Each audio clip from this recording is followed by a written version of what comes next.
নমস্কার সকলকে, Mithu's kitchen official চ্যানেলে আপনাদের সকলকে স্বাগত জানাই।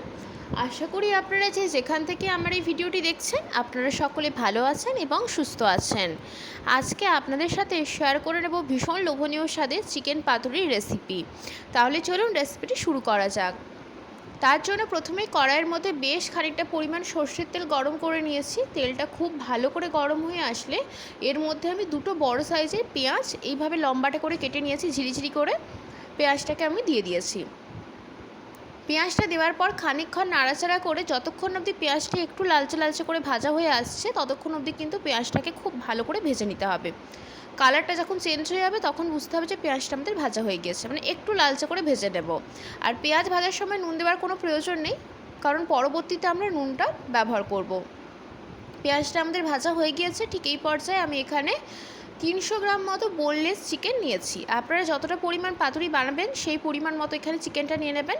300 গ্রাম বোনলেস চিকেনটাকে আমি এইভাবে ছুরির সাহায্যে আরও একটু ছোটো ছোটো করে টুকরো করে নিচ্ছি। পাতুরিটা বোনলেস চিকেনেই ভালো হয়, সেই জন্য আমি বলবো যে বোনলেস চিকেনটাই ব্যবহার করার চেষ্টা করবেন। আর অবশ্যই করে এইভাবে ছোটো করে টুকরো করে নেবেন, তাহলে কি হবে, মিক্সিং জারের মধ্যে পেস্ট করতে চিকেনটাকে খুব সুবিধা হবে। সেই জন্য এখানে আমি একদম ছোটো ছোটো করে টুকরো করে নিয়েছি চিকেনটাকে। এইভাবে প্রত্যেকটা পিসকে আমি এখানে ছোটো ছোটো করে টুকরো করে নিয়েছি। আর আপনারা চাইলে কিমাও দিয়েও করতে পারেন, তবে আমার মনে হয় বোনলেস চিকেন দিয়ে যদি পাতুরিটা হয় খেতে বেশ ভালো লাগে এবং খুব সুন্দর হয়ে পেস্টটা হয়ে যায়। আর কিমাতে কি হয়, ছোটো ছোটো টুকরো থাকে চিকেনের, সেটাতে অতটা টেস্টটা ভালো আসে না, খেতেও ভালো লাগে না। সেই জন্য এখানে একদম ছোটো ছোটো করে আমি এখানে চিকেনের পিসগুলোকে তৈরি করে নিয়েছি। তারপরে এখানে মিক্সিং জারের মধ্যে যে ছোটো ছোটো করে টুকরো করে রাখা চিকেনের পিসগুলোকে আমি দিয়ে দিয়েছি। এতে কিন্তু কোনোভাবেই হাড় নেই, মানে বোনের কোনো পিস নেই, শুধুমাত্র কিন্তু বোনলেস চিকেনই এখানে আমি নিয়েছি। দিয়ে দেওয়ার পরে এখানে আমি খুব সুন্দর করে, কিন্তু কোনোভাবে জল ব্যবহার করবেন না, নর্মালটাই এইভাবে পেস্ট করে নেবেন। খুব সুন্দর দেখবেন পেস্টটা কিন্তু রেডি হয়ে যাবে। তারপরে একটা মিক্সিং বোল নিয়ে নিয়েছি। মিক্সিং বোলের মধ্যে আমরা যে চিকেনটা পেস্ট করে নিয়েছি সেই চিকেনের পেস্টটা কিন্তু এর মধ্যে পুরোটা দিয়ে দেব। আর চিকেনটা পেস্ট করার সময় ঠিক দেখবেন এরকম কনসিস্টেন্সি হবে, একটু থকথকা হবে ব্যাপারটা। যেহেতু এখানে আমি একদমই জল দিইনি, জল দেওয়ার কোনো প্রয়োজন নেই, যেহেতু অনেক কিছু উপকরণ যাবে এর মধ্যে, তাই একদম জল দেবেন না, এইভাবে শুকনোটাকে কিন্তু পেস্ট করে নেবেন। পেস্টটাকে আমরা মিক্সিং জারের মধ্যে পুরোটাই নিয়ে নিয়েছি। তারপরে আমি এখানে আর একটা মশলার পেস্ট তৈরি করে নেব। তার জন্য কিন্তু আমি এখানে যে মিক্সিং জারের মধ্যে আমি চিকেনটা পেস্ট করে নিয়েছি সেই মিক্সিং জারের মধ্যেই আমি এখানে আর একটা মশলা তৈরি করে নেব।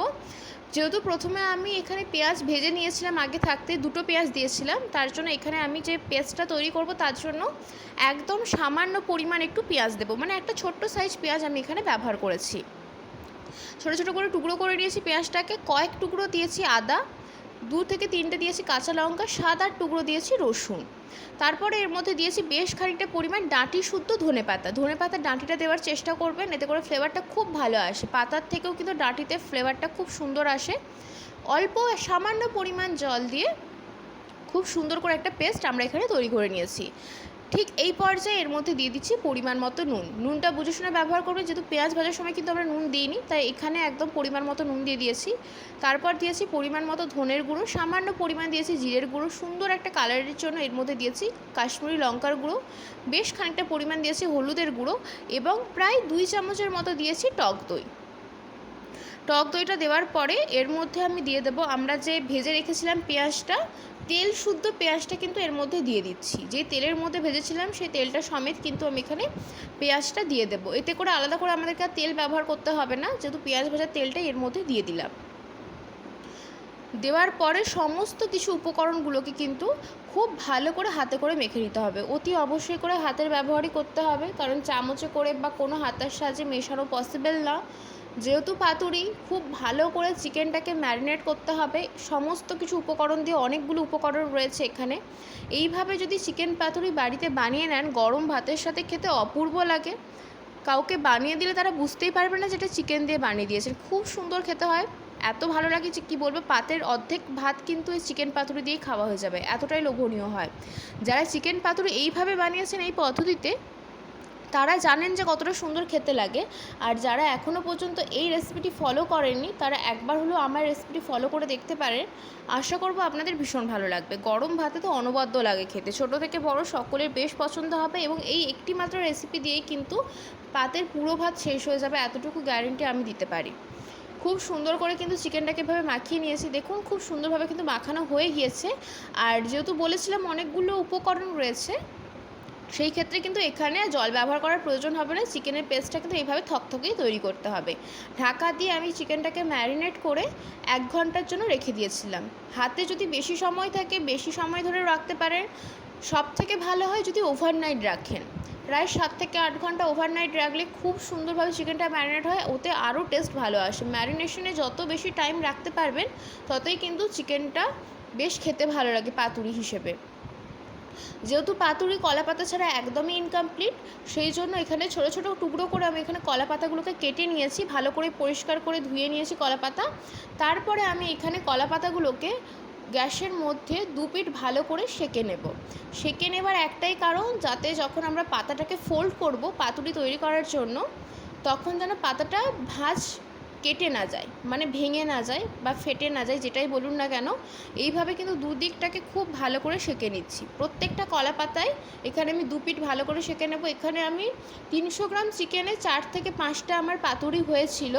আপনারা যতটা পরিমাণ পাতুরি বানাবেন, মানে যতগুলো পাতুরি বানাবেন সেই পরিমাণ মতো কিন্তু এখানে চিকেনটা কম বেশি করে নিতে পারেন। এইভাবে কিন্তু আমি কলা পাতাগুলোকে সেঁকে নিয়েছি। 1 ঘন্টা পর আপনাদেরকে দেখিয়ে দিচ্ছি চিকেনটা যে ম্যারিনেট করে রেখেছিলাম খুব সুন্দরভাবে কিন্তু সেট হয়ে গিয়েছে। এরপরে সেঁকে রাখা যে কলা পাতাগুলো, তার মধ্যে এখানে আমি ওই বড় চামচের 1.5 চামচের মতো চিকেনের অংশটা নিয়েছি, যেটা ম্যারিনেট করে রাখা চিকেনটা। এইভাবে চামচের পেছনের অংশটা দিয়ে খুব ভালো করে সেট করে দিচ্ছি।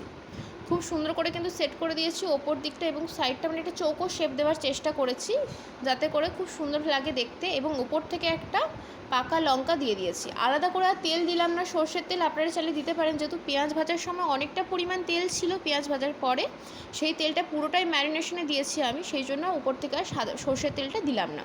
আপনারা চাইলে সামান্য পরিমাণ সর্ষের তেল দিতে পারেন। আসলে অতিরিক্ত সর্ষের তেলের ঝাঁজটা আমাদের বাড়িতে কেউ একটা পছন্দ করেন না, সেই জন্য কিন্তু আমি এখানে দিলাম না। এরপরে কলা পাতাটাকে খুব ভালো করে যেভাবে ফোল্ড করে দেখালাম, যেভাবে পাতুরি ফোল্ড করা হয়ে থাকে সেইভাবে কিন্তু ফোল্ড করে নিয়েছি।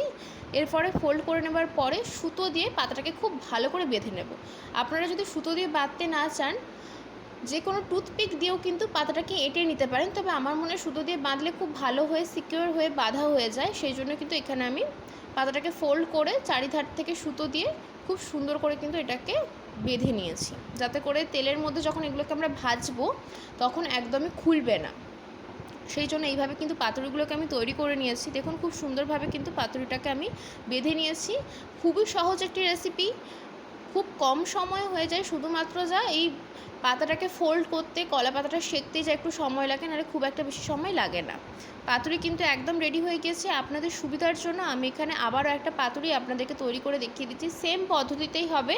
প্রায় 1.5 চামচের মতো এখানে আমি চিকেনের মিশ্রণটা নিয়েছি। নেওয়ার পরে চামচের পেছনের অংশ দিয়ে খানিকটা পরিমাণ একটু সেট করে নিচ্ছি, যাতে করে খুব মসৃণ হয় দেখতে।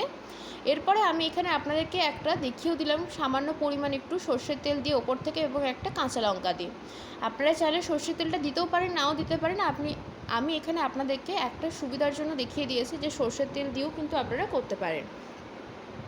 তারপরে খুব ভালো করে এটাকে ফোল্ড করে নেব, যেভাবে আগেরগুলো তৈরি করেছি সেম পদ্ধতিতেই কিন্তু আমি এখানে কলা পাতাটাকে ফোল্ড করে নেব। এই জন্য কিন্তু কলা পাতাটাকে খুব ভালো করে সেঁকে নিতে হবে, কারণ ফোল্ড করার সময় যাতে ভেঙে না যায় পাতাটা বা ফেটে না যায়, সেই জন্য খুব ভালো করে কিন্তু এখানে কলা পাতাটাকে আমি সেঁকে নিয়েছিলাম। তারপরে খুব সুন্দরভাবে কিন্তু সুতো দিয়ে আমি কলা পাতার মুখটাকে একদম ভালো করে বেঁধে নেব, যাতে করে তেলের মধ্যে যখন আমরা 2 পিঠ উল্টে পাল্টে ভাজবো তখন যেন কলা পাতার ভেতর থেকে চিকেনের অংশ কোনোভাবেই বেরিয়ে না আসে। নাহলে কিন্তু পাতুরিটা ভালো লাগবে না, দেখতেও ভালো লাগবে না, খেতেও ভালো লাগবে না। সেই জন্য খুব সুন্দর করে তৈরি করে নিয়েছি প্রত্যেকটা পাতুরি এখানে আমি। এরপরে কড়াইয়ের মধ্যে বেশ খানিকটা পরিমাণ দিয়ে দেব সর্ষের তেল। অতি অবশ্যই করে পাতুরির প্রত্যেকটা পদক্ষেপে কিন্তু সর্ষের তেল ব্যবহার করতে হবে। সর্ষের তেল ছাড়া পাতুরি হওয়া অসম্ভব ব্যাপার। তেলটা খানিকটা গরম হয়ে আসলে গ্যাসের ফ্লেমটা লো টু মিডিয়ামে রেখে এখানে আমি পাতুরিগুলো দিয়ে দিচ্ছি। 3টে পাতুরি দিয়েছি। পাতুরিটা দেওয়ার পরে ঢাকা দিয়ে লো টু মিডিয়াম ফ্লেমে 10 মিনিট আমি এখানে চিকেনটাকে ভালো করে যাতে সেদ্ধ হয়ে যায় সেই জন্য দিয়েছিলাম। 10 মিনিট পর ঢাকা খুলে একটা দিক কিন্তু খুব ভালোভাবে স্টিম হয়ে গিয়েছে, দেখেই বুঝতে পারছেন খুব সুন্দর করে ভাজা হয়ে গিয়েছে, কালারও একদম চেঞ্জ হয়ে গিয়েছে। ঠিক এই পর্যায়ে অপর দিকটা পাল্টে দেবো, যাতে একটা পিঠ যেইভাবে সুন্দর করে ভেতর থেকে ভাজা হয়ে গিয়েছে এবং সেদ্ধ হয়ে গিয়েছে ঠিক অপর দিকটাও যেন হয়ে যায়। আবারও ঢাকা লাগিয়ে লো টু মিডিয়াম ফ্লেমে 15 মিনিট আমি রেখেছিলাম। 15 মিনিট পর আপনাদেরকে ঢাকা খুলে দেখিয়ে দিচ্ছি, খুব সুন্দরভাবে কিন্তু আমাদের পাতুরিগুলো একদম রেডি হয়ে গিয়েছে। আর এই সময় ভীষণ অপূর্ব একটা স্মেল বের হয়, যা কিন্তু যারা বাড়িতে বানিয়েছেন তারা জানেন, যারা বানাননি তারা কিন্তু বুঝতে পারবেন না, এতটাই সুন্দর লাগে খেতে এই পাতুরি, কী বলবো। উল্টে পাল্টে প্রত্যেকটা পাতুরিকে আমি ঠিক একইভাবে ভেজে নিয়েছি, খুব সুন্দরভাবে কিন্তু পাতুরিগুলো রেডি হয়ে গিয়েছে। আজকের রেসিপি আপনাদের কেমন লাগলো অতি অবশ্যই করে কমেন্ট করে জানাবেন। যদি ভালো লেগে থাকে অবশ্যই করে আমার চ্যানেলটিকে সাবস্ক্রাইব করে দেবেন, লাইক শেয়ার কমেন্ট করতে ভুলবেন না। আর যদি এরকম নিত্য নতুন রেসিপি পেতে চান তাহলে অবশ্যই করে আমার চ্যানেলটিকে সাবস্ক্রাইব করে দিয়ে আমার চ্যানেলের পাশে থাকার অনুরোধ রইল। এখানে কিন্তু আমি গরম ভাতের সাথে সার্ভ করেছি।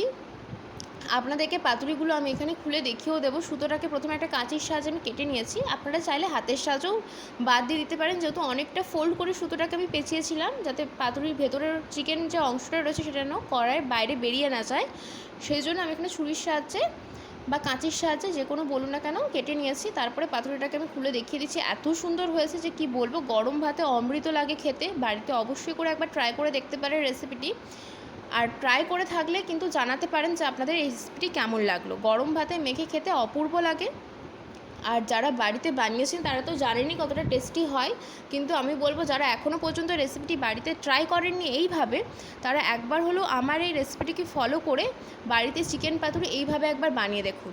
গ্যারেন্টি দিয়ে বলতে পারি ছোটো থেকে বড় সকলের বেশ ভালো লাগবে।